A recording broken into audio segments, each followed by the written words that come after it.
అక్క చెప్పండి, బండి సంజయ్ కొడుకు అరెస్ట్ జరగడం అండ్ అలాగే ఇటు పోలీస్ అధికారులేమో మేము అరెస్ట్ చేసినామని చెప్తున్నారు, ఇటు బండి సంజయ్ ఏమో నేనే స్వయంగా తీసుకొని చెప్పిన న్యాయస్థానాల మీద నాకు నమ్మకం ఉంది, గౌరవిస్తానని చెప్పి తను చెప్తాను. అంటే ఎట్లా అర్థం చేసుకోవచ్చు, అరెస్టా లొంగుబాట ఏమనుకోవచ్చు? ఇది లొంగుబాటుతో కూడిన అరెస్ట్ లాంటిది.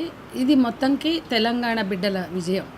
నేనేమనుకుంటున్నా అంటే తెలంగాణ ఉద్యమ కాలంలో ఉవ్వెత్తున లేచిన తెలంగాణ ఆత్మగౌరవం, తెలంగాణ చైతన్యం తిరిగి చాలా రోజుల తర్వాత బండి సంజయ్ కొడుకు బండి భగీరథకి సంబంధించిన ఈ విషయంలో వ్యక్తమైంది.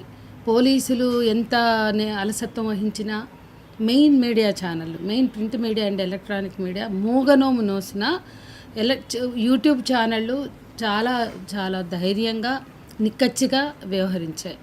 మాలాంటి ఉద్యమకారులు సరే మేము ఏ ఇష్యూ అయినా అంతే మాట్లాడతాం, ఎప్పుడూ మాట్లాడాం. మా జీవితంలో రాజీ పడిన సందర్భం లేదు, సంఘటన లేదు.